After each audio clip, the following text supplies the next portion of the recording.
This is your opportunity to let me know what it is that you would like to say. I would like to say, as far as the therapist, he did switch.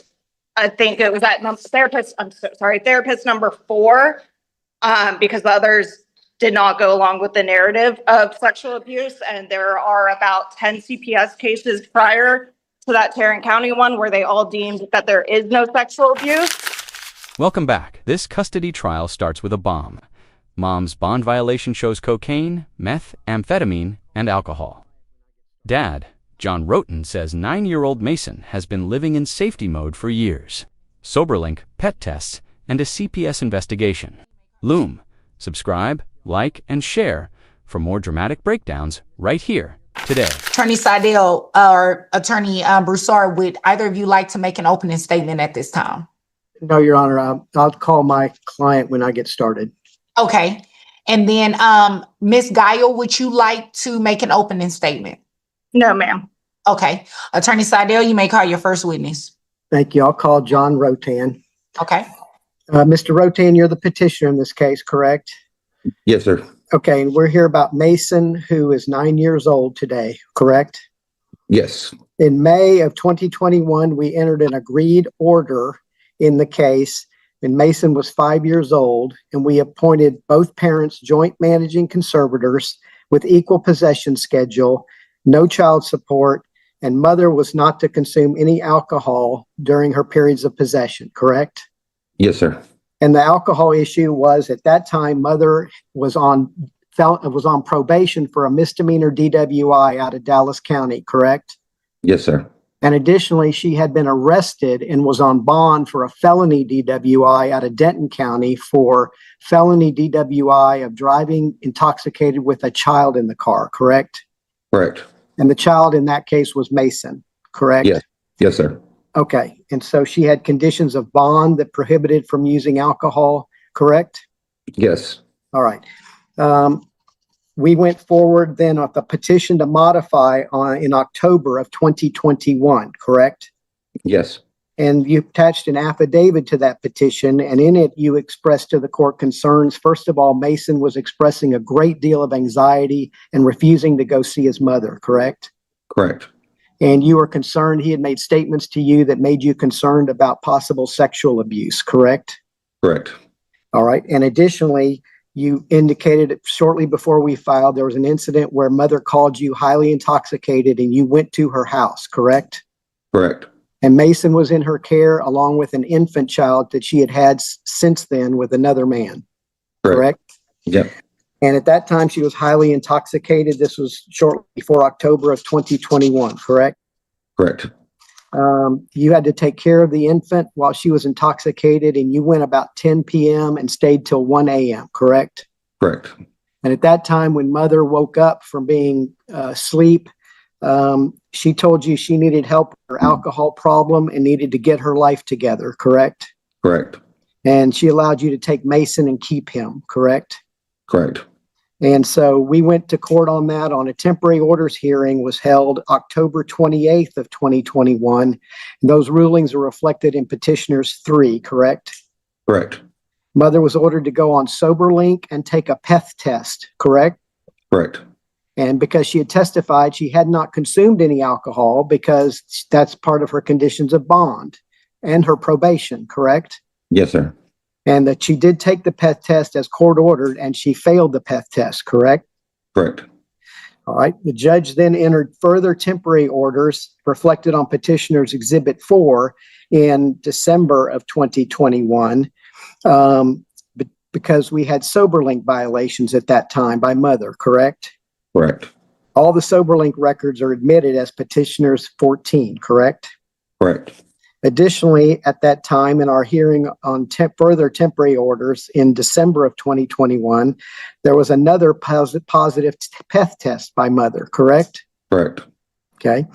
At that time, the associate judge ordered no overnights for mother and restricted her time, limited her time each week, correct? Yes, sir. And the judge ordered that you could supervise those visits at your discretion. Mom was ordered not to drive the child.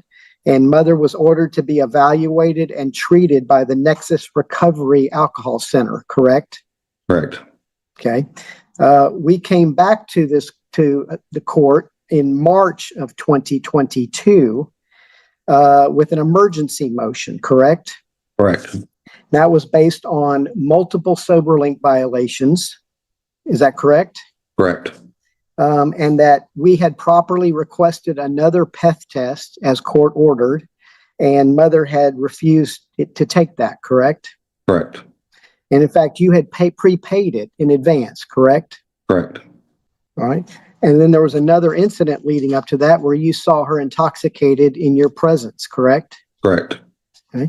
So after that, as a result of that emergency motion, there was a hearing held March 16th of 2022 by the associate judge, and those rulings are reflected on petitioner's 5, correct? Correct. And the associate judge further restricted mother's visits to 2 hours of supervised visits only, correct? Correct. And you were ordered to be solely in charge of Mason at that time, correct? Yes, sir. And you did the intake for the supervised visitation center, correct? Yes. But the supervised visitations never happened, did they? No. Okay. Mother was also ordered in the further emergency order to continue to use Soberlink, correct? Correct. And she actually stopped using it from that point altogether. Yes, sir. And she's been on a court order to use Soberlink throughout this case, and she stopped using it, has not resumed, correct? Yes, sir. And we also requested another PEth test, and she was ordered to take that, and she refused, correct? Correct. And again, you had paid for that in advance. Yes, sir. And mother was also ordered in the emergency hearing to attend individual counseling for alcohol abuse. And to our knowledge, she never did that, did she? No, sir. So basically, mother's had no periods of possession of Mason since approximately March of 2022, correct? Correct. Now, you have let her see him on a small number of occasions since then, correct? Yes, sir. Supervised by you, correct? Yeah. Yes, sir. And does Mason express a lot of desire to see his younger brother? Yes. And he's worried about his younger brother, is he not? Yes. Okay. And there was one original drug test ordered of you at the very first temporary orders hearing, and you passed that, correct? Yes, sir. Since then, you've done some voluntary testing at my request, and those are on file with the court, correct? Yes, sir. And all those are marked as petitioners 10 through 13, correct? Correct. Okay. November 27th of 2023, we appeared before the associate judge who ordered a custody evaluation, correct? Yes, sir. You were ordered to pay, based on your income, $2,500, and you did pay that, correct? Yes. And Ms. Guile, based on her income at the time, was ordered to pay $840, correct? Correct. And she never paid that, did she? Not that I'm aware of. No. So we went back to court then in February of 2024, and as reflected on petitioners 2, obtained an order from Judge Lee ordering family court services to proceed with the evaluation on you only since mother had failed to pay, correct? Correct. Okay, and that did happen. They did the evaluation of you only because mother didn't participate, correct? Correct. All right. And then later we went to mediation. That was not successful, and now we're in trial, correct? Yes, sir. Now, let's go back. We talked about these outcries by Mason. As a result of outcries of sexual abuse to you, you started him in therapy? Yes, sir. And later, did Mason make an outcry of sexual abuse to the counselor? Yes, he did. And as a result, did the counselor contact Child Protective Services? Yes, sir. And did they start an investigation along with the Colleyville Police Department? Yes, sir. And Colleyville's, because that's where you live, in Colleyville, correct? Yes, sir. On August the 5th of 2022, did you take Mason to the Child Advocacy Center in Tarrant County for a forensic interview? Yes, sir. And petitioners 16 admitted into evidence is a summary of that forensic interview made by the Colleyville Police Department, correct? Correct. And that does indicate in the forensic interview of Mason that he made outcries of sexual abuse against him by his mother, correct? Correct.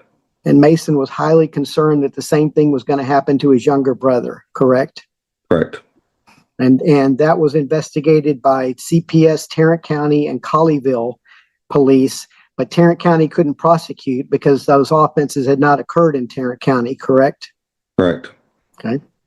CPS wrapped up its investigation as reflected in petitioners 15 with a finding of reason to believe sexual abuse committed by mother against Mason, correct? Correct. And then you've continued to take him as needed to a therapist, correct? Correct. And he's now at the point where the therapist says you can bring him as needed. He may need it later as he goes through puberty and starts to age, correct? Correct. Okay. I want to fast forward now I want you to think about a month ago, September 7th of this year, just a little over a month before this trial, about 9 p.m. at night. Did Ms. Guile contact you by FaceTime video conferencing? Yes, sir. And did you record that FaceTime video conference? Yes, sir. And that's reflected on our exhibits 38 and 39, correct? Yes. And is she clearly intoxicated in that video? Yes. Is she start out laughing and giggling and being silly and then suddenly become highly emotional and start crying? Yes, sir. Okay.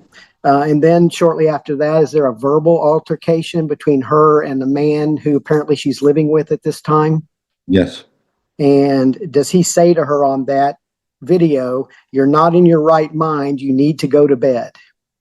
Yes. Okay. And is there a baby present who begins crying? Yes. So to your knowledge, since we did the original order, Ms. Giles had another child with somebody, and then she's had now a third child with another man, the third man, correct? Correct. All right. In the felony DWI case in Denton County, the indictment has been admitted as petitioner's 26. And you're aware she had bond conditions from June of 2022 prohibiting her from consuming alcohol or controlled substances, correct? Yes, sir. And there's a petitioner's 33 indicates that in August of 2023, mother tested positive as a violation of her bond for cocaine, methamphetamine, amphetamine, and alcohol, correct? That's I understand. Yes. All right, and that ultimately she pled guilty to the DWI felony is on probation, correct? Correct. Finally, we have photographs from mother's Instagram account, petitioner's 35, showing the Miami trip in January of 2023 with girls' night out, showing her drinking an what appears to be an alcoholic beverage in front of her, correct? Correct. Then we have another picture from her photos, petitioner's 36, dated February of 2024, showing a private jet and her in Las Vegas for the Super Bowl, correct? Yes. And the title of it is Life Has Been Extra Special Lately, correct? Correct. She has designer clothes on, including a designer purse, correct? Correct. And then finally, petitioner 37, a reflection of mother from her Instagram of her Mexico Beach trip in June of 2025, correct? Is that correct? Yes. Yes. Correct. Okay, and she has claimed to Judge Lee in the past that she didn't have the money to do the custody evaluation, correct? Yes, sir. Or the Soberlink, correct? Right. Yes. The exhibits P21 through 25, those all relate to attorney's fees, and you're asking the court to award attorney's fees, correct? Correct. All right. And you have health and dental insurance, and you cover Mason, and that's on petitioner's 20, correct? Correct. In summary, how is Mason doing now? He's doing great. He's thriving in school. He's got friends. He's above average on his. He just got a MAP test in his for his third grade, and he's in 200, I think 219 and 208, which is well above average. So he's doing great. Okay. And do you believe all the orders we've requested about you being sole, mother not having any access or possession at this time, are all necessary for the safety and welfare of Mason at this time? Yes, sir. And do you believe they're all in the best interest of Mason? I do. Yes. Okay, we've asked in our requested relief that mother pay guideline child support at minimum wage based on her having 2 other children, correct? Correct. And reimburse you a portion of the medical as well, correct? Correct. And those numbers are all reflected in our proposed parenting plan filed with the court, correct? Correct. Okay. All right, thank you. I'll pass the witness, Your Honor. Okay, and counsel, you have 54 seconds left. Thank you, Your Honor. You're welcome. Ms. Giles, this is your opportunity to ask any questions. And you have to ask questions. Otherwise, you won't be able to overcome an objection by Attorney Seidel. So go ahead. If you wish to ask questions, I just want to make sure I'm clear on that. You can choose not to and just wait until your turn to speak and let me know what you want for me to know in regards to your side of the case. I guess just wait for that. I don't know what question. Yeah, I'm sorry. Okay. Yeah. That's okay. That's okay. Okay, Attorney Seidel, you may call your next witness. Your Honor, at this time, I'll rest. Okay. All right. And Ms. Giles, this is your opportunity to let me know what it is that you would like to say. That sustain matters in family court. You can't just narrate scary accusations. Facts need exhibits, reports, or sworn proof. Mom alleges gun danger, drugs, and therapist shopping, but the judge blocks what isn't in evidence. Meanwhile, Dad's paperwork is stacked. If you were the judge, who seems credible honestly at this moment? I would like to say, as far as the therapist, he did switch. I think it was that therapist. I'm so sorry, therapist number 4, because the others did not go along with the narrative of sexual abuse. And there are about 10 CPS cases prior to that Tarrant County one where they all deemed that there is no sexual abuse, which is what I'm waiting access for. He also was banned from having firearms and has shot himself with the child present, as well as had guns unlocked and loaded in Mason's possession. And the police also found drugs at that time. That was all within the last 2 years. And Judge, I'm going to object. I understand this is narrative, but I'm going to object in that there's no evidence supporting many of these allegations, and none have been offered by mother other than her verbal testimony. So I understand we're in a narrative form, but I object to evidence testifying from documents that are not in evidence. Okay, sustain. You may continue, Ms. Giles. As for my probation violations or parole violations, they did occur. I ended up with a very long sentencing. I have completed many classes related to drug and alcohol offenses over the last 2 years since I got sentenced. And I also have my 2 small children full-time with 0 issues with them. I have not had any CPS cases on them or anything of that sort. It's only been pertained to Mason, and at times that I didn't even have him. And beyond that, the trips, I didn't pay for the trips, and I've sold all my designer stuff just to even try to make ends meet at the house with having a baby. So as far as the trips and that qualifying for me being able to pay, I didn't pay for those whatsoever. But yeah, I'm a stay-at-home mom full-time with my kids. I don't currently have any income, and I've had 0 issues with them and would just like to see my son. Okay. Does that conclude what you wanted me to know? Yes. All I mean, right. other than, yeah, since I don't have the evidence for that, I mean, I do believe that he's in danger with his father, but. Okay, let me ask you a question. Why did you stop the Soberlink and the PET testing? So I really was not drinking. It somehow showed a low level of alcohol on the PET test. And so I did not go back the next day I requested because it already showed the low level. The Soberlink, John was paying for it. I never had the money for the Soberlink, and he paid for it and he stopped paying it. As for the Visitation Center, I tried to do the intake and they would not accept us because there was no history of family violence.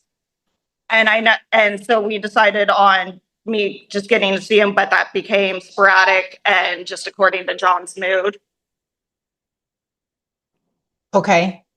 But yeah, no, I wasn't the one ever paying for the Soberlink. John was paying for it and he stopped paying for it. Okay.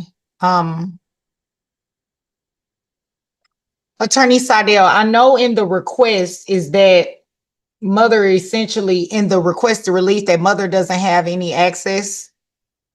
That's correct, Your Honor, because of the extreme need to protect the child's safety and welfare. I'm certainly appreciate that that's an unusual but I think the facts of this case with the police report and the interview and her failure to follow any of these court's orders and all argue for why that type of restriction should be in place in this particular case.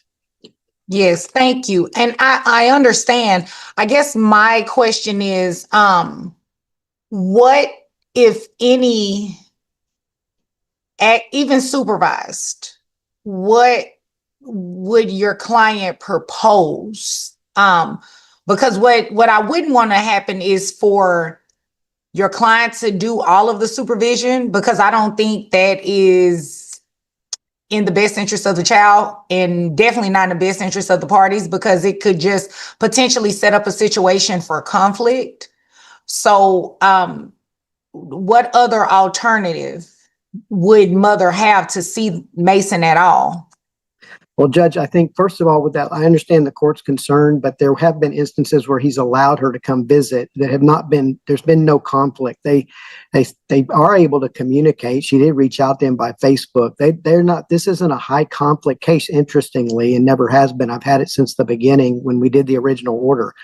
And the times that she's come to the house to visit Mason was been with dad there, and not to my knowledge, there's been no conflict per se. It's just so visitation at his discretion would probably be better for the child and the parties. But if we had to do a visitation center, Your Honor, we first of all that she resume Soberlink.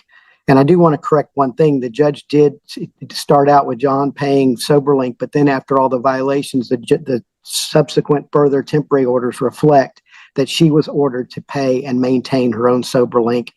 And that's when she had an attorney and she did those things. So then she just discontinued using it. But to go back to your question, we would propose that he be allowed to, at his discretion, grant visitation as he has in this case while it's been going on all this time. And if it had to be supervised, Judge, we would ask for two hours a month, but mother to have Soberlink testing because she's repeatedly failed to follow the court's orders and comply.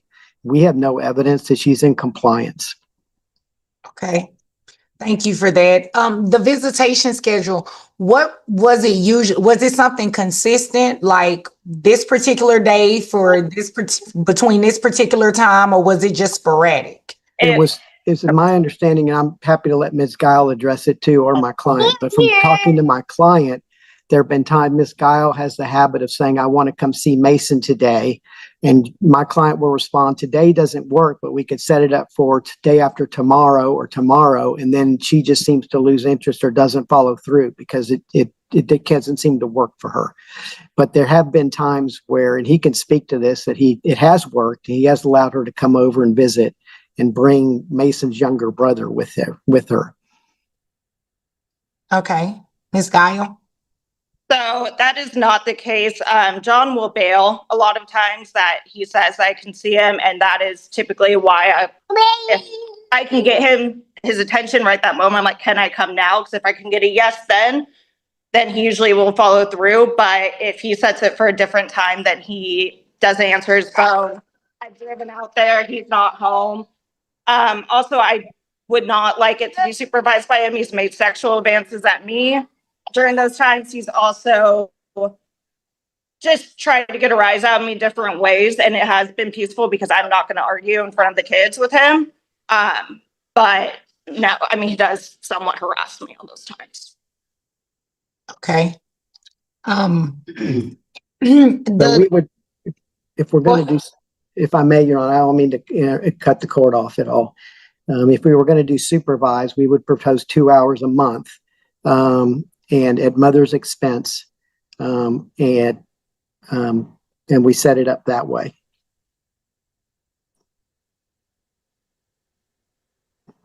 And we would like to. I definitely understand the concern when it comes to unsupervised access. I just wouldn't want because Mason is so old. And I don't want to put words in his mouth, but even reading the custody evaluation, I mean, he loves his mom. It's clear that he loves his mom, and I wouldn't want him to not see her at all. So that's the court's dilemma right now.